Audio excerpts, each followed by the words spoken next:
Now, as it turns out, there are also disadvantages to using WordPress. In particular, disadvantages to using WordPress to sell your stuff online. And one of the disadvantages is that WordPress is always changing.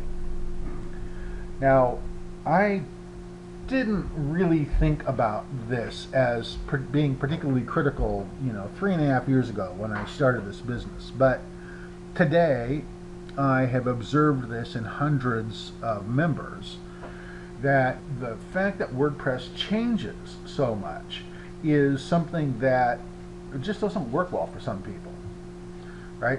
Because since WordPress is always changing, things need to be updated and things need to be upgraded. And when you upgrade things, that also opens you up to opportunities for failure, right? Things can go wrong during the upgrade process. In fact, if something's going to go wrong, most of those things happen during some sort of an upgrade, one way or the other. So WordPress is always changing, which means that there's a certain amount of uncertainty and a certain amount of complexity associated with that. Because WordPress is open source, and because WordPress does not exercise control over people who develop for it, there are routinely compatibility issues, right? One of the reasons why we're talking about 6 different plugins instead of 20 different plugins, or however many there are out there, is because I've chosen plugins that are compatible with both Thesis and with Genesis. Now, there are some plugins, e-commerce plugins, that are not compatible with either WordPress not compatible with either Thesis or Genesis. And so you've got this question of compatibility with your plugin to your theme. You also have questions of compatibility between plugins. So, you've got you're using a specific e-commerce plugin, but you also want to use a specific caching plugin, and perhaps they don't work together. You want to use a specific e-commerce plugin, but you want to use a different membership site plugin, and they might not work together. So you have this opportunity for compatibility issues between plugins that can be a problem.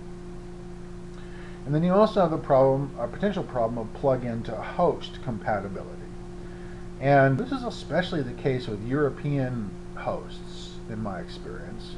I'm not sure why this is, but many European hosts have obligatory security settings that make setting up and installing e-commerce systems in WordPress very difficult or impossible.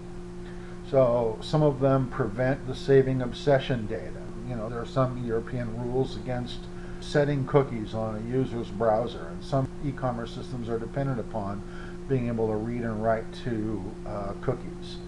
Some hosts, most of the issues have to do with how the permissions the host gives to plugins to write and to save to the database or to save to sessions and things like that. But it happens that there are some hosts or some plugins that are not going to work with some hosts. And if you, again, working with one of the big US hosts like Bluehost or HostGator or InMotion Hosting, you're not going to have any problem. But if you are working with a free host, or if you are working with your own server, things like that, sometimes you can have compatibility issues there. In any case, this is not and will not ever be a set it and forget it solution. It's just the one thing that WordPress is not going to be.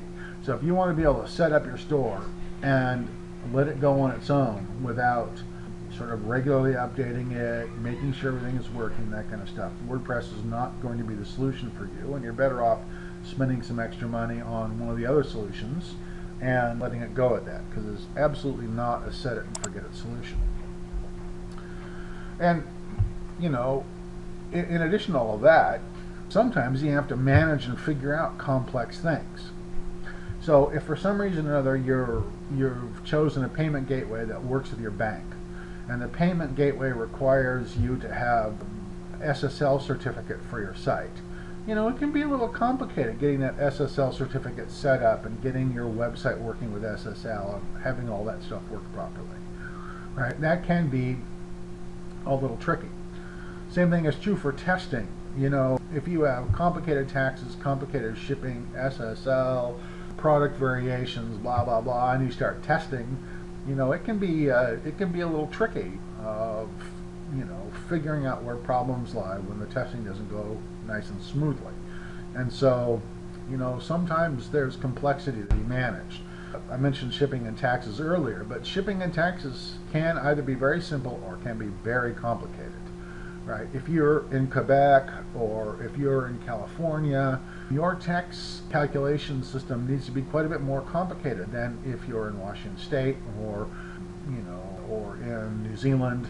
Some places are simpler for calculating this stuff, and some places are more complex. So WordPress pretty much requires you to figure this stuff out yourself. Now, naturally, I'm here to help, but it is nevertheless the case that this is one of the disadvantages of developing an e-commerce site on WordPress. That is, you end up needing to manage some complex things that you might not manage if you chose a hosted solution. Really, you need to be a hands-on type of person. If you're not a hands-on type of person, then this is not the right solution for you, because you're going to have to get your hands dirty on it over and over and over again. So that's probably, I think, the largest disadvantage of using WordPress is there's that kind of stuff that needs to be managed.